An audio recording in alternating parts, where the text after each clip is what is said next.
ሰላም ጤና ይስጥልን። ይህ የውሎ ኢትዮጵያ የሰኔ 25 ቀን 2018 ዓ.ም የምሽት አጫጭር የዜና ጥንቅር ነው። ከዜናው ጋር እኔ በረከት አብሳምሶን ነኝ። እስከ ዜናው ማብቂያ አብራችሁን ሁኑ። በመጀመሪያም አርዕስተ ዜናን እናስቀድም። በመጀመሪያም የኢትዮጵያ ንግድ ባንክ በታሪኩ ከፍተኛ የሆነውን ከ80 ቢሊዮን ብር በላይ ትርፍ አስመዝግቧል። ስለዚህ እንመለከታለን።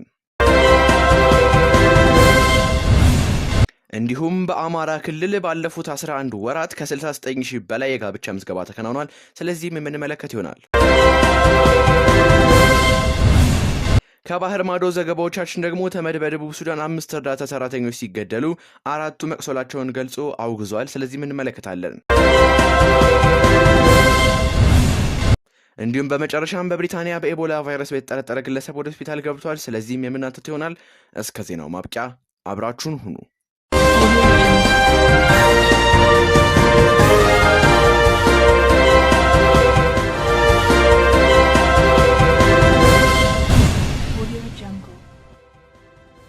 በመጀመሪያም ተመልካቾቻችን የኢትዮጵያ ንግድ ባንክ በታሪኩ ከፍተኛ የሆነውን ከ80 ቢሊዮን ብር በላይ ትርፍ አስመዝግቧል።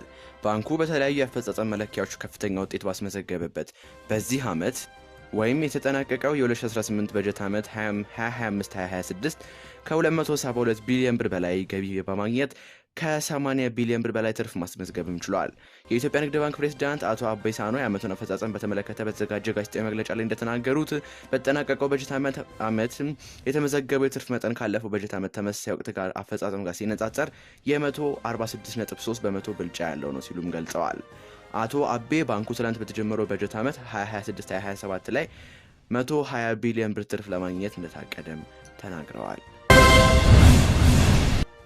በአማራ ክልል ባለፉት 11 ወራት ከ69 ሺህ በላይ የጋብቻ ምዝገና ተከናወነ። ያልተመዘገበ ጋብቻ በተለይም በሴቶችና በህፃናት መብት ላይ ችግሮች ሊያስከትል ይችላል። በመሆኑም ሁሉም ጥንዶች ጋብቻቸውን በህጋዊ መንገድ ሊያስመዘግቡ የግንዛቤ ማስጨበጫዎችን ሲሰጥ መቆየቱን የአማራ ክልል ሲቪልና ምዝገባ አገልግሎት አስታውቋል። በአገልግሎቱ የእቅድና በጀት ክትትል ግምገማ ዳይሬክቶሬት አቶ ዋለ ቅዱስ ከብስራት ሬዲዮ ጋር ባደረጉት ቆይታ እንደተናገሩት በክልሉ ባለፉት 11 ወራት 99670 የጋብቻ ምዝገባ ለማከናወን ታቅዶ ነበረ። በዚህም የእቅዱን 70 በመቶ በማሳካት መቻሉን ተናግረው በወቅታዊ በዘገየና የጊዜ ገደብ ባለፈ ምዝገባ ከ69 ሺህ በላይ ጋብቻዎችን መመዝገብ መቻሉን አስረድተዋል። ህጋዊ ጋብቻ ምዝገባ በተለይም በውርስ፣ በንብረት ክፍፍል፣ በልጆች መብትና በሌሎች የፍትሐ ብሔር ጉዳዮች ላይ የሚከሰቱ አለመግባባቶችን ለመቀነስ ጉልህ ሚና እንደሚጫወት አቶ ዋለ ጨምረው ለብስራት ሬዲዮ ተናግረዋል። ተመድ በደቡብ ሱዳን 5 እርዳታ ሰራተኞች ሲገደሉ 4 መቁሰላቸውን ገልጾ አወገዘ። የተመድ ቃል አቀባይ ስቴፋን ጁሪዲክ ባወጡት መግለጫ ሰኞ ዕለት በደቡብ ሱዳኑ የጆንጌሌ ግዛት በሚገኘው ዱክ በተባለው ወረዳ የተመድ እርዳታ ሰራተኞችን በጫነ አጀብ ላይ በተፈጸመው ጥቃት 5 ሰራተኞች መገደላቸውን ሀዘናቸውንም ገልጸዋል። ቃል አቀባዩ እንዳሉት በጥቃቱ ከተገደሉት በተጨማሪ 4 የእርዳታ ሰራተኞች ቆስለዋል። ባልደረቦቻቸው እንደነገሯቸው አጀባቸው በግልጽ የሰብአዊ አጀብ መሆኑን በግልጽ ተጽፎበት ነበረ። በሰብአዊ እርዳታ ሰራተኞች ላይ የሚፈጸመው ጥቃት ተቀባይነት የሌለውና ዓለም አቀፍ ሰብአዊ ሕግጋትን የሚጻረር ሲሉ ኮንነው በጥቃቱ ምርመራ እንዲካሄድም ጥሪ አቅርበዋል። የሰብአዊ እርዳታው አጀብ ጥቃቱ የደረሰበት የእርዳታ ሰራተኞቹ የዓለም የምግብ ዝግጅትና ረሃብን የመከላከል ዓላማ ያለው አክሽን አጌነስት ሃንገር የተባሉት ድርጅቶች በጋራ ካዘጋጁት የስልጠና መርሃ ግብር በመመለስ ላይ ሳሉም ነበር። ጥቃት አድራሾቹ ታጣቂዎችም እንደነበሩ አንድ የአካባቢው ሬዲዮ ዘግቧል። ሬዲዮ የሞቱት ሰዎች ቁጥር ቢያንስ 17 ነው ብሏል። ዘገባው የዲደብሊው ነው።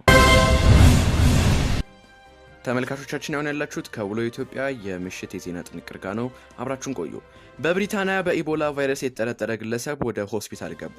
ታማሚው ወደ ግላስጎ ሆስፒታል ተወስዷል ተብሏል። የስኮትላንድ የህብረተሰብና ጤና ቃል አቀባይ ግለሰቡ በበሽታው መያዙ የተረጋገጠ አለመሆኑን አብራርተዋል።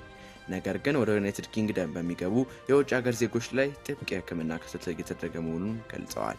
ዘገባው የቢቢሲ እና ኢንዲፔንደንት ኒውስ ነው።